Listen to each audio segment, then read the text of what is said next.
सारे हसीन रंग नज़ारों को मिल गए, आप आए तो उतरा महताब है, सारे जहां में नहीं कोई आपका जवाब है, आपका जवाब है। अब मैं अपने मंचासीन मुख्य अतिथि महोदय से धृष्टता करते हुए विनम्र निवेदन है कि सर दो सब हमारे लिए। चालू चालू हेलो, सारे जहां से अच्छा हिंदुस्तान हमारा, हम बुलबुले नहीं इसके, ये गुलिस्ता हमारा। जीवन में आप सभी सफल हैं और चेहरे इतने मुस्कुरा रहे हैं कि मुझे बताने की कोई आवश्यकता नहीं पड़ रही है। 3 दिनों का आवासीय प्रशिक्षण में आप लोगों ने जो खुशी और आनंद को ढूंढ तैयारी के इस प्रोग्राम में मंचासीन हमारी Usha madam, मनाकी madam, Shailesh Kumar ji, Ajit Kumar ji, Lakshmi Kant Kumar ji resource person, Santosh Kumar ji, Lalu तुरहा जी और देश के कोने कोने से आए हुए सफल शिक्षाविद, शिक्षा पुंज का भाई आभार और हार्दिक बधाई। आपने मुझे इस काबिल समझा और बुलाया। मैं बगल के ही काठी प्रखंड में प्रखंड विकास पदाधिकारी हूँ। मेरा नाम डॉक्टर आनंद कुमार विभूति है। मैं जहाँ तक देख रहा हूँ कि जीवन में आप सभी सफल हैं और मैं भी सफल हूँ। सफलता का पैमाना क्या है? किसी के दुख को समाप्त करें, उसको सुख के तरफ कन्वर्ट करें, तो वही सफलता का पैमाना है और वो आपका चेहरा बता रहा है।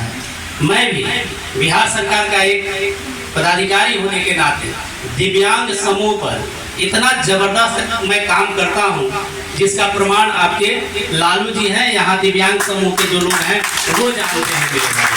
मेरे प्रखंड में एक एक आदमी को मैंने दिव्यांगता का लाभ दिया है, चाहे वह पेंशन हो, दिव्यांगों के लिए कोशिश करता हूँ। आप जानते होंगे कि एक दिव्यांग की जब शादी होती है तो बिहार सरकार 1 लाख रुपए देती है। अब एक दिव्यांग की शादी 2 दिव्यांग से होती है, मतलब दूसरे दिव्यांग से होती है, तो बिहार सरकार 2 लाख रुपए देती है। और एक दिव्यांग की शादी इंटरकास्ट होती है दूसरे दिव्यांग से, तो 3 लाख बिहार सरकार देती है। इस मैसेज को फैलाकर ज्यादा से ज्यादा दिव्यांग लोगों को लाभ पहुंचाने की आवश्यकता है। चाहे प्रमाण पत्र बनवाना हो, ट्राईसाइकिल बैटरी चालित देना हो, आगे बढ़कर मैं काम करता हूं और लगातार मैं करता रहता हूं। शिवाजी सर का मेरे ऊपर आशीर्वाद था। मैं छपरा में जब पोस्टेड था तो शिवाजी सर से लगातार मैं मिलता रहता था। जब भी वो आते थे तो मिलता रहता था। उनके प्रेरणा स्वरूप मैं जानता हूं कि मैं फिट हूं, लेकिन जिसके पास पैर नहीं है, जिसके पास आंख नहीं है, जिसके पास सुनने की क्षमता नहीं है, उसके लिए हम सब हैं ना, हैं कि नहीं है? एक बार जोरदार तरीके से बोलिए, हैं ना? और उस प्रयास में मैडम दिन रात लगाई हुई है, तो मैडम के लिए एक जोरदार ताली बजाइए। दुनिया में कोई भी लक्ष्य मुश्किल नहीं है।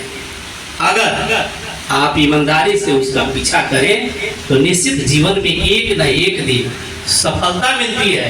बशर्ते आपके अंदर जिज्ञासा होना चाहिए, इच्छा शक्ति होनी चाहिए कि किसी को मदद करनी है।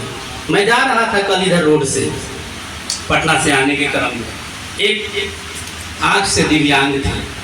मेरी गाड़ी आगे बढ़ गई। मैंने देखा कि वो इशारा मांग रहा है कि मुझे रोड पार करना है। मैंने गाड़ी अपनी रुकवाई और उस व्यक्ति को मैंने रोड पार करा के फिर अपनी गाड़ी से मैं चला। बस थोड़ा सा सेवा उसको देना है, ज्यादा कुछ नहीं करना। बस थोड़ा सा आप संवेदना व्यक्त कर दीजिए। भाई साहब अभी बता रहे थे कि उसके माता पिता अभिभावक बड़ा दुखित होते हैं कि मेरे घर में दिव्यांग पैदा ले लिया।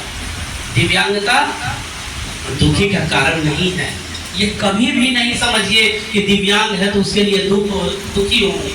आप लखनऊ से अरुणिमा श्रीवास्तव की कहानी सब लोग जानते होंगे।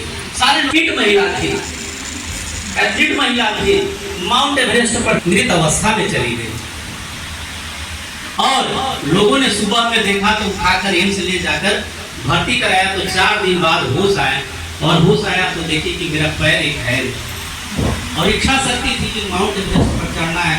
8,848 फीट पर चढ़ना है। कैसे संभव है? बेचारी रुकी रही, लेकिन जो व्यक्ति का विधान था वो हुआ। लेकिन उस कटे हुए पैर में भी कृत्रिम पैर लगाकर लगातार मेहनत की और एक दिन भारत का तिरंगा माउंट एवरेस्ट पर फहरा दिया। मेरा ये कहने का मतलब है कि दिव्यांगता अभिशाप नहीं है, वरदान के रूप में लीजिए। और हम सब फिट है ना जी उसके लिए काम करने के लिए। ये इतना देश के कोने कोने से इतने लोग आए हैं उसके लिए काम करने के लिए, तो उससे भी तो एक आत्मबल मिलेगा। और जीवन में जब मन में आप ठान लेंगे तो